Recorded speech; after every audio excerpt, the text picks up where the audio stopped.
Et c'est compliqué. Vous savez, si tout était ça dans un projet de construction, ce serait vraiment très facile. Sauf que là, on a un propriétaire qui souhaite vendre son terrain. Il a choisi un promoteur. Il aurait pu très bien choisir, et je vous le dis vraiment, l'inquiétude, c'était à une entreprise. Imaginez-vous qu'il y ait une autre entreprise qui arrive, mais une entreprise qui travaille de nuit, avec des camions, avec des transports en tout genre. Qu'est-ce qu'on fait? Il faut aussi penser qu'au minimum, la construction de logements va améliorer la qualité dans le quartier.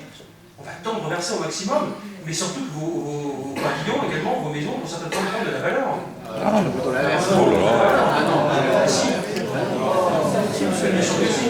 Mais c'est sûr, la expert, je pense qu'on va faire. C'est l'écrit. Tout projet neuf, quel qu'il soit, que ce soit les nôtres ou les autres, tout projet neuf apporte de la valeur. Construisez des logements de type HLM à côté de pavillons, les pavillons vont baisser de prix. C'est clair. Mais non. Non, parce que quand on tire vers le haut un quartier, par rapport à une entreprise industrielle qui était là, forcément le marteau n'est pas. Ah oui. Mais objectivement, il n'y aura ni minoration ni majoration du patrimoine. Il ne faut pas dire ça. On oublie ça. C'est pour loger les jeunes. On va laisser la dame au premier rang poser sa question qui attend depuis 10 minutes. Merci. Oui. Madame Sonnard, impasse de Cotterêts, je reviens sur la rue du Couserans. Si j'ai bien compris, il y a une entrée pour 20 places de parking, donc 20 voitures. Elles vont ressortir également sur la rue du Couserans? Jamais. C'est le projet. Et après, elles partent sur la gauche, sur la droite, qui termine en fer à cheval, où il y a une priorité à droite, que c'est l'horreur. Vous les faites aller dans quel sens? Alors, je reviens sur mes propos tout à l'heure. Là, nous sommes, comme le maire le disait tout à l'heure, dans le détail. Je dirais là, mais les gens ne vont pas sortir. Je vous ai dit tout à l'heure que l'ensemble de la circulation, l'ensemble des stationnements, moi je m'occupe de tout ce qui est espace verso, je peux vous affirmer que l'embellissement du quartier va être également pris en compte pour faire en sorte que tout le monde y revienne, que ce soit agréable pour les diversités.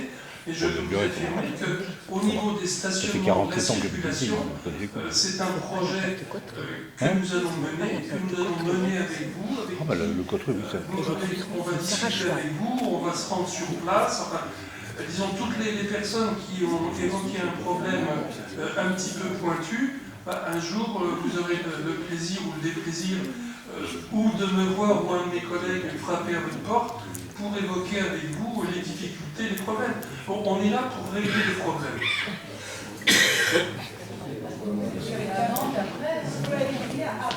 Oui, c'est bien pour ça que je dis que prochainement nous allons venir vers vous. Madame, alors rendez-vous à minuit et demi, je passe devant chez vous, pas de souci. Et est-ce qu'on peut avoir une réponse claire? Qu'est-ce que vous allez faire des voitures? Comment vont-elles circuler? Dans quel sens? Au jour d'aujourd'hui, je ne sais pas vous répondre qu'est-ce qui va être le mieux, parce que c'est... Justement, vous posez le problème, madame. Madame, vous n'êtes pas venu pour chercher que des réponses. Vous êtes venu pour poser des beaux problèmes. Problèmes que ces messieurs et dames vont traiter avec bienveillance, comme nous allons le faire, et on va regarder ensemble qu'est-ce qu'il est possible de faire et de l'améliorer, contrairement à ce qui peut-être y avait avant qui ne convenait pas. Mais au jour d'aujourd'hui, je peux vous dire, il y a 3 voitures de plus, 3 voitures de moins. Je sais qu'effectivement, quand c'est le samedi, puisqu'on parlait, quand les gens passent la bouchole en direction de Villembourg, il y en a qui ont tendance de rentrer, qui viennent créer un peu de... Tout ça, ce sont des choses qu'il va falloir étudier ensemble. Il faut mettre des systèmes dissuasifs pour éviter que des voitures ventouses viennent s'installer dans nos emplacements. Si vous voulez, pas forcément. Non, pas voiture voiture, mais bien ceux de la gare d'Averrières. J'appelle les voitures ventouses, c'est les voitures qui n'ont rien à faire là. vous n'êtes pas assez parti par rapport au nombre de logements que vous concevez. C'est tout. Nous sommes Vous avez là, il y a un rapport aujourd'hui, vous venez de le dire, monsieur le maire, il y a 3 à 4 rapports par famille. Donc, Je pense qu'effectivement, sur le problème de stationnement, sur le problème de véhicules, sur le problème de circulation, on vous a tous beaucoup entendu. C'est une inquiétude qui est effectivement très importante et on l'a effectivement entendu. On l'a noté. On vous a effectivement informé que ça allait être repensé avec toutes vos inquiétudes. Donc effectivement, pourquoi ne pas communiquer ensemble par la suite avec tout en détail vos inquiétudes, mais effectivement, on en a parlé, beaucoup parlé. Il y a des gens qui ont d'autres questions, donc on a bien noté, on vous a entendu, je le répète, c'est important. Non, Oui. vous n'avez pas répondu à mes questions sur le double. Alors par contre, il y a le monsieur qui attend depuis 10 minutes, donc on va laisser poser sa question. J'ai posé une question tout à l'heure sur le double sous-sol. On peut faire des parcs de stationnement, c'est pas... On vous a bien entendu, monsieur, il n'y a pas de Oui, souci. d'accord, vous m'entendez bien, mais vous ne répondez pas. Monsieur, Mais parce qu'on va d'abord voter. Faites des parkings de stationnement. Mais on s'en répond maintenant. On va d'abord. On va noter toutes vos questions pour ensuite pouvoir répondre. Et on reviendra vers vous, il n'y a aucun souci, monsieur. Pas d'inquiétude. C'est vraiment le message d'aujourd'hui. C'est de communiquer toutes vos questions, les prendre en note, pas de souci. Aujourd'hui, on ne peut pas vous répondre, on reviendra vers vous, il n'y a pas de souci. On se fout de moi quand je pose des questions. Non, les personnes non, se non. moquent de vous, monsieur. Vos personnes On va se laisser moquent la de parole vous. au monsieur. Merci. Et comme vous parlez de parking supplémentaire, de parking souterrain, que je sache, ça fait des voitures en plus qui vont entrer et qui vont sortir, qui à mon sens va à l'encontre de ce que tout le monde souhaite. Ah non, c'est les mêmes. Des C'est les mêmes. stationnements pour les gens qui résident, qui vont résider. Hein. Alors, on va laisser la parole au monsieur, si ça vous dérange pas. Merci, allez-y. Bonsoir, donc, je m'appelle Adrien Véladel, j'habite à la rue du Couseran. Donc j'ai une première question, c'est concernant justement le stationnement. Je pense qu'il faut essayer de régler déjà le problème du stationnement au niveau de la rue du Couseran avant même le démarrage du projet. Déjà aujourd'hui on a du mal à stationner, parfois quand on rentre le soir on ne trouve pas où se garer. Parce qu'il y a des gens qui se garent dans les places, ils vont à la gare. Aussi, il y a plein de Je ne places comprends pas pourquoi cette rue-là a été exclue du projet initial. qui donnent la place du Languedoc, juste en face. Le traiter rapidement. Donc le deuxième Avenue du point, donc, Roussillon. c'est par rapport au démarrage Plein de des travaux. places, avenue du Moi, Roussillon. j'habite donc, Ah en oui. parallèle à la rue de Malmodon. Il n'y a presque plus personne là, les gars. Donc Ah bah oui, aujourd'hui, à partir de Parce que 5 les h, courses, 6 h il y a du une matin, carte, donc quand il y a même. déjà des bruits. Ah oui. Donc tous les poids lourds qui traversent vers la zone d'activité, vers les magasins qui ont été installés derrière, donc il y a un bruit. Donc, enfin, c'est l'horreur. Donc, demain, avec le démarrage des travaux, je ne sais pas comment vous allez gérer ça. Donc, enfin, on ne va plus dormir. Donc, Ça tombe bien, ils font les les travaux de chantiers 5 h à démarrent minuit. très tôt. Hein. Donc, moi, je vois avec les travaux de la résidence universitaire, ça a commencé très tôt. Donc, Alors on a pris votre question, on reviendra sur... on va en prendre deux autres si vous en avez. Monsieur Roland. Une toute petite. Madame devant. Ah, il y a madame devant, pardon, excusez-moi. Mais je laisse la dame d'abord. Merci, bonjour. J'habite Bah, bien sûr. à la rue du Béarn. Je voulais savoir si un permis de construire avait été déposé déjà. Je voulais savoir exactement aussi quel moment étaient prévus ces travaux et sous quel délai vous envisagiez de les exécuter. Combien de temps est-ce qu'on va avoir une nuisance 2 ans 2 ans. Il suffit pas. Pour signer samedi. Et donc, si c'est réellement Puni possible samedi. d'avoir une entrée de chantier, rue Malmedon. Voilà.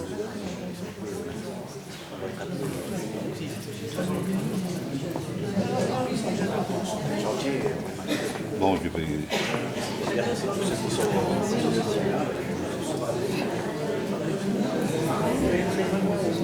Passez-moi le sucre d'or, s'il vous plaît. Alors, il y a Monsieur Roland. C'est l'heure de mon sucre d'orge. Une petite possibilité, certainement, pour les gens qui ont peur de la circulation phénoménale qu'il va y avoir rue du Couseran. Ça va faire quoi, en gros, 5, 6, 10 voitures. Il est possible... Bah, si, parce qu'il y a 20 voitures dans le coin. 20, non, mais ils ne sortiront pas rue du Couseran, celle-là. Elles sortent de l'autre côté. Donc, on parle bien de la sortie rue du Couseran. Donc, il ne faut pas quand même s'affoler, ça sera 20 voitures, plus des gens qui restent, qui laissent leur voiture, qui prennent le train puisqu'il y a la passerelle juste à côté. C'est pour ça que ça va prendre de la valeur. Il y a des transports à 5 minutes, Gare Montparnasse c'est une demi-heure. Et il est possible peut-être à ce moment-là de mettre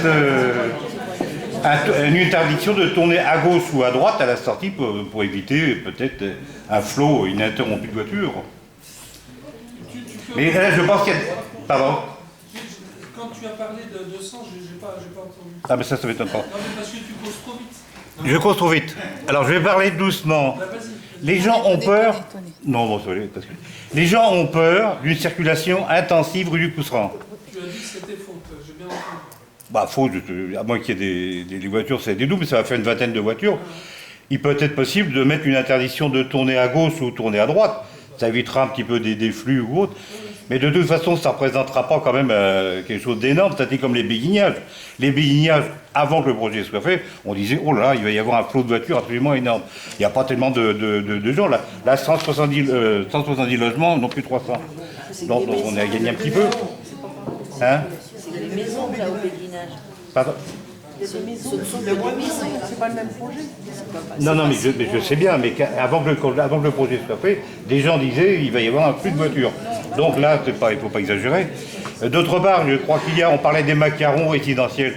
À l'heure actuelle, on a les macarons de la zone bleue. Est-ce que ça marche bien? Ah bah, moi je regrette, ça marche bien dans le quartier. Avenue du Roussillon et autres. Alors il y a 2 ou 3 points peut-être d'achoppement. Nous, avenue du Roussillon, les gens qui étaient là, on leur disait, il y en a beaucoup qui venaient du village, beaucoup qui venaient des Louvriers, c'était des Montparnassiens, mais pas des étrangers, c'était des gens qui venaient de l'autre bout. On leur a dit, il y a le parking du côté de la zone là, la zone commerciale. Il y a énormément de place. Et les gens ont découvert ce parking là, en face de chez Darty, le parking qui n'est pratiquement pas utilisé, et il y a la sortie tout de suite pour prendre la passerelle. Et au lieu de tourner de côté pendant des heures, aller à Porte du Cotteret, etc., beaucoup de gens se sont mis là-bas, et en fait, on a une sortie super pour aller à la gare. Donc ça a décongestionné le quartier. Avec la zone bleue, je suis désolé, mais les gens qui disent qu'on ne peut pas se garer rue du Cousseran, bon, en marchant un tout petit peu, rue du Roussillon, il y a plein de places ce soir. Alors, on a bien entendu, hein, sur le stationnement, c'est important. Alors, on va reprendre une autre question, je crois. Oui, monsieur, oui. Allez-y. Francis Gignot, j'habite le quartier Malbedonne depuis une trentaine d'années, donc j'ai vu évoluer au fil du temps. Et je me rends compte, comme tout le monde d'ailleurs ici, que les problèmes de voirie et le parking sont les problèmes les plus importants. Alors je vois bien la nécessité de faire vivre une ville, d'augmenter son potentiel d'accueil pour les jeunes, etc. Et en même temps, je me dis que le sens du bien public, c'est aussi de s'interroger sur les infrastructures pour les accueillir et peut-être de traiter ce problème en amont de la question de l'habitat, de telle façon que les riverains, et de même que les futurs habitants, ne soient pas gênés par des questions qui n'auraient pas été résolues préalablement. Donc je crois qu'il serait bon de surseoir à ce projet et de le réaliser que lorsque ce que vous avez évoqué, c'est-à-dire les possibilités d'accès sur la M10, le passage vers la gare, enfin, tout ce qui est en cours, en gestation, soit réalisé. Et quand cet équipement pourra être accueilli, à ce moment-là, il pourra aller dans de meilleures conditions. Et ça fera des pénalités à payer. Ça fera des pénalités à payer parce qu'il n'y aura pas le taux de logement. Alors, donc il faudra payer des pénalités. C'est intéressant comme question, donc je vais y répondre. Alors, évidemment, le projet, je sais pas où vous êtes, je ne vois plus, le projet que vous avez annoncé, le réaménagement total de la zone, avec la réouverture du Carrefour CD13, le réaménagement de la gare d'Availle, etc., c'est à l'horizon 2030. 2030. Les jeunes seront vieux. Ça, c'est le premier point. Le deuxième point, c'est qu'il faut savoir qu'on a un propriétaire, donc qui est propriétaire de son terrain, et qui souhaite le céder. Et si, parce qu'il a des droits ce monsieur, il a des droits, et si toutefois, parce que je peux très bien refuser le permis de construire, écoutez monsieur, vous ne m'intéressez pas, au revoir, je ne suis pas le permis, parce que les Montparnassiens s'y opposent, et c'est légitime, et je le comprends. Moi, il y aura un projet de construction devant chez moi, moi aussi je viendrai aux réunions publiques, voilà, c'est normal. Mais ce monsieur, ce propriétaire, peut attaquer en justice ma décision. Et le juge peut très bien annuler la décision que j'aurais prise. Et la construction peut se faire. Parce qu'il faut savoir que le Premier ministre Manuel Valls a annoncé il y a quelques jours que pour évidemment, avec les nouvelles municipalités qui viennent d'être élues, il y a un certain nombre de projets de construction qui ont été remis en cause. Parce que c'était des projets électoraux. Et il se passe qu'on a... mais c'est vrai, monsieur Roland. Ah, mais je me gratte. Et ce qui se passe, c'est que du coup, avec. on a une baisse de construction de logements sur le territoire français, et que de fait, il a annoncé qu'à partir du 1er janvier 2015, si les maires s'obstinaient à ne pas signer des permis de construire pour construire des logements, ce serait le préfet qui se substituerait au pouvoir du maire pour signer les permis de construire. Donc, oui, c'est grave, parce que du coup, moi je perds le pouvoir, je pourrais perdre le pouvoir de signer le permis de construire, et qu'au finalement on vous impose un projet qui ne serait pas le nôtre, et qu'on n'aurait pas discuté ensemble. Et c'est ça que je veux éviter. Et ça, pendant la période électorale, ce n'était pas annoncé. Parce que je l'ignorais. Et donc maintenant, je suis aussi soumis à cette pression de l'État. Et il faut savoir que, évidemment, nous n'avons pas assez construit de logements sociaux dans les années précédentes. Et donc, à partir de l'année prochaine, il faut savoir, à partir de l'année prochaine, le 1er janvier, nous allons payer, nous, Morpasiens, avec nos impôts, 220 000 € d'amende. C'est la première étape. Combien de logements il nous manque, monsieur Garistier? 800. 220 000? Non. Non, on est à combien en pourcentage de logements sociaux actuellement? 17,5. On est d'accord. Et il faut tendre à 25%. Il nous manque 2. Non, jusque-là c'est encore 20 et ce sera 25. Non, les 800, les 793 sont calculés sur de 25%. Mais vous le savez, excusez-moi, tant que vous menez des opérations, madame le sait, avec des quotas de logements sociaux comme ceux qui sont affichés, vous n'êtes pas assujetti à la pénalité. N'annoncez pas qu'on va payer automatiquement 220 000 €. C'est faux, monsieur. Là, enfin, ça fait des années qu'on n'a pas les 20% et qu'on ne paye rien. Mais c'est pour ça qu'on paye à partir de l'année prochaine, monsieur. Mais non, parce que vous continuez d'être un bon élève en présentant des projets. Enfin, vous savez, monsieur Garistier. Monsieur Gagné, vous souhaitez réagir sur ce sujet? Directeur de l'urbanisme. Oui, je connais. Ça a changé depuis 7 mois, monsieur H. Non, c'est toujours monsieur Gagné qui est. Il y a une confirmation par le préfet, une lettre officielle, que les 25% sont d'ores et déjà applicables actuellement. Donc ça fait pratique. On est à 793 logements. C'était arrondi à 800 logements pour la présentation. Et la pénalité, on attend le chiffre officiel, mais devrait bien être de l'ordre de 200 000 €. Parce qu'on n'a plus d'actions en stock à décompter d'opérations comme la résidence universitaire, des surtemps. Enfin, c'est très technique, mais... Jusque-là, on est d'accord. Jusque-là, on n'a rien dans les tuyaux. Jusque-là, on est d'accord. C'est juste de vous dire que cette pénalité s'applique dans la mesure où vous êtes dans l'immobilisme. Par exemple, Neuilly qui décide de ne rien faire en logements sociaux, ils se prennent une pénalité énorme. C'est pas leur problème, ils ont de l'argent. Nous, qui sommes en mouvement dans cette politique de logement social, et vous continuez d'y être, vous vous inscrivez dans ce mouvement avec ça, vous ne serez pas assujetti à cette pénalité. Non, mais excusez-moi, là c'est encore très technique, mais vous savez comme moi qu'il y avait des contrats triennaux. Oui. Le problème, c'est que de par la réévaluation de 20-25%, les contrats triennaux sont devenus plus importants. Et donc pénalité. Tant que vous êtes en mouvement, vous ne serez pas pénalisé, vous le savez aussi. En respectant les Ce qui est intéressant, c'est Malmedon, on va revenir à ça. Non, mais ça, c'est pas. Je suis désolé, c'est pas vrai. Le mouvement, ça peut être une éventuelle négociation avec les services de l'État, oui. Mais en l'État, je suis désolé, il n'y a aucun exemption actuelle. Actuellement. Je reviens à Malmedon. Les places de parking qui sont prévues en souterrain, c'est des places box ou des places ouvertes? Très important, parce que souvent, des places box, mais c'est important, c'est pas un détail, les places box sont malheureusement souvent occupées par des tas de choses que les gens mettent dedans, mais pas la voiture. Ils la mettent à l'extérieur. On le sait aussi, ça. C'est pour ça que je vous pose la question, c'est pas un détail. Alors, pour le projet, ce serait bien ce soir que pour le stationnement et la circulation, vous avez bien entendu, qu'on revienne au projet Malmedon et que l'on ait des questions, d'autres questions. Est-ce qu'il y a d'autres questions que le stationnement? On vous répondra, monsieur. Oui, on va vous répondre, mais c'est important. Faites des places ouvertes. Il y a trois questions. Ne boxez pas parce qu'on est foutu. Alors, pour la circulation, vous avez entendu le stationnement également, je le répète. Est-ce que vous avez d'autres inquiétudes à nous faire partager, d'autres questions? Oui, monsieur et madame. Monsieur. Non, plus de stationnement, j'ai compris. Je suis un bon élève. On va tous prendre un vélo. Bonjour. Tous prendre un vélo. Je suis monsieur Daguerre, avenue du Roer, donc un peu loin du projet, mais j'avais quelques petites questions au niveau technique. Au niveau de l'électricité, parce qu'on a eu des coupures très importantes dans le quartier. Oui. Une coupure il y a 5 ans, je crois, de quasiment 48 heures, enfin 24-48 heures. Et l'électricien m'avait dit que les fils étaient un peu pourris dans le sous-sol. Donc là, vous nous rajoutez 270 logements. 170 logements, excusez-moi. 170 logements, je voudrais simplement attirer votre attention sur ce problème électrique, puisqu'en fait, il y a certains circuits électriques qui sont encore à gaine. Les gaines sont en carton, donc il faudrait peut-être voir avec EDF pour voir si ce quartier-là va permettre de supporter, enfin, que le flux va être réparé, parce que les coupures se font de plus en plus. Enfin, je vois à chaque fois, chaque fois que je vois un gars de EDF en train de creuser, ça m'inquiète. Oui, l'été, ça va.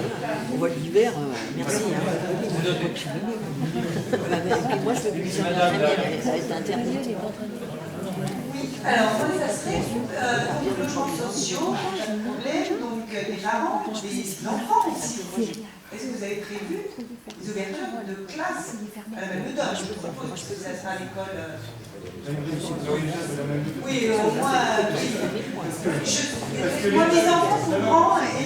Il est prévu, bien sûr, l'école de la Madeleine peut absorber 171 logements. C'est environ, enfin, c'est difficile d'estimer parce que selon les familles qui arrivent, mais en règle générale, c'est une trentaine d'enfants supplémentaires. En règle générale, une trentaine. L'école de la Madone pourra supporter absolument, c'est une grande école, Malmadone 1 et Malmadone 2, enfin maintenant c'est Malmadone Tiron, mais en tout cas, elle pourra supporter. Y a-t-il une autre question? En tout cas, monsieur, j'ai bien noté votre question sur l'EDF. Sur l'EDF, c'est bien été noté. Est-ce que monsieur Gagné, est-ce que vous souhaitez réagir sur ce sujet? Christian? Pas spécifiquement sur l'électricité, mais de toute façon, dès l'instant qu'il y a un programme qui s'installe, il y a une étude générale et une inspection globale de ce qu'on appelle des fluides. Donc tout ce qui est réseau à la fois d'eau usée, réseau d'eau pluviale, réseau d'amener d'eau potable.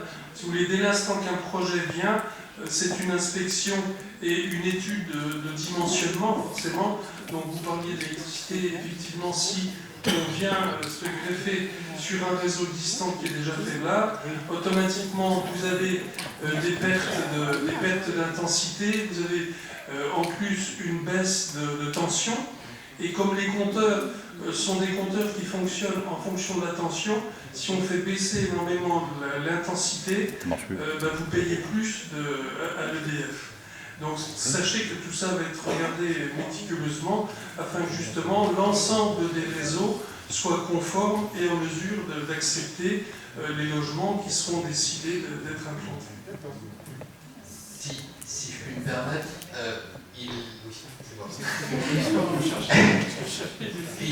on a prévu d'intégrer, il y a un transformateur existant à l'angle en bas à droite du projet qui va être démoli et qui est réintégré dans un des bâtiments. Bien sûr, avec un calcul par EDF. Non, mais juste pour vous prévenir, il est prévu d'intégrer un nouveau transformateur dans un des bâtiments. Je vais répondre à M. L sur les box, pour les garages. Les garages sont ouverts. Voilà, les garages sont ouverts. On va mettre la coque. Ils seront ouverts. La coque, on va la bédou. Ils sont ouverts, ils sont ouverts. C'est une gens qui achètent des fermetures. Au début, tout était ouvert. Et il y a eu des demandes après de box. C'est pas du tout envisagé. C'est difficile, vous savez, quand vous boxez un parking, une place de stationnement, il faut à peu près au minimum 2,70 m pour qu'on puisse ouvrir sa portière.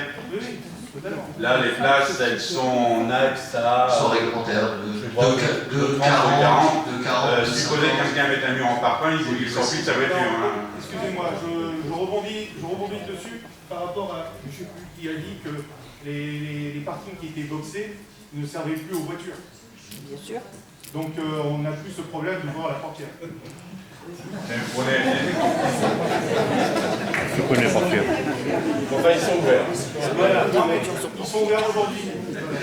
Là, on va Il y a des règlements de copropriété, question. vous ne pouvez pas faire n'importe quoi. Il y a des règlements de copropriété qui nous empêchent de faire ce genre de choses-là. Ah non, je suis d'accord. Mais c'est une question, voilà, il faut la poser. Je sais que si vous faites passer des eaux pluviales sur toutes les longueurs, ils n'ont pas le droit de boxer. Il faut que ça soit ouvert. J'en ferai passer. Voilà, merci. Monsieur. Alors, Monsieur Salman de nouveau.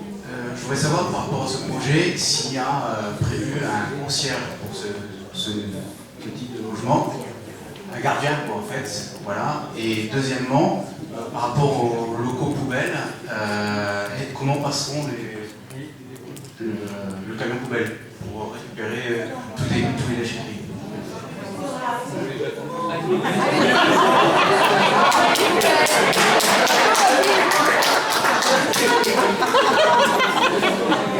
On sera attentif à Excusez-moi, je repose ma question. Est-ce qu'il y a eu un permis de construire déposé? Parce que je sais que vous avez un délai pour y répondre. Donc je voulais savoir si le permis de construire avait été déposé ou pas. Ah, je pensais pas mis construire là, non, pas du tout. Absolument pas. Non, non. Vous n'êtes pas encore. Non, ouais. On se pose la question. Je suis tout à fait. Oui, non, pour vous dire, le process, voilà, quand on a été élu, on a été soumis à ce projet, un certain nombre de choses ont été annulées, refaites. On est là aujourd'hui avec un projet qui a été pensé autrement et qui peut être amendé. Voilà, c'est l'objectif de cette réunion, donc on va repenser en fonction de tout ce que vous avez dit, les choses. Ça, c'est normal. Et à partir du moment où tout sera ficelé, bah là, une fois qu'on sera revenu devant vous, et bah, on signera le permis de construire pour que ça poursuive son cours. C'est pas quand est-ce que vous avez signé, a-t-il été déposé? Non. La question. Non, il n'a pas été déposé. D'accord, c'est public, il n'a pas été déposé. Non, merci. il n'a pas été déposé. Merci. C'est une vraie Oui, le promoteur dépose son permis que je signe. Pas déposé. Voilà. Il n'y a rien de fait. Okay. Absolument rien. Du tout. Il faut nous confirmer. Je n'ai rien signé, c'est moi qui signe le dépôt de permis. Et le début des travaux, c'est pareil, j'avais posé cette question-là aussi. Le début des travaux, ça serait? Alors, le début des travaux sur. Il sera en fonction du dépôt du permis. On va tous s'en aller. C'est quoi? Il y a un danger quelque part. Le début des travaux, pas avant 2016. Hein. Pas avant, ouais. Fin 2017. Fin 2017. Ouais, fin 2017 pour les travaux. Non, on reviendra à la fin, il y a des choses. Le bailleur. Oui, je vais répondre à monsieur concernant ce que vous avez appelé le siège. Gardien, excusez-moi. Non, mais voilà, je vais soumettre les mots à leur place. Aujourd'hui, effectivement, dans le bailleur social, on n'imagine pas qu'il n'y ait pas un gardien dans une résidence aussi importante. Donc, il est prévu dans le programme qu'il y ait donc une loge qui sera. On n'entend rien. Excusez-moi, on a des personnes âgées par là qui Ah. n'entendent pas.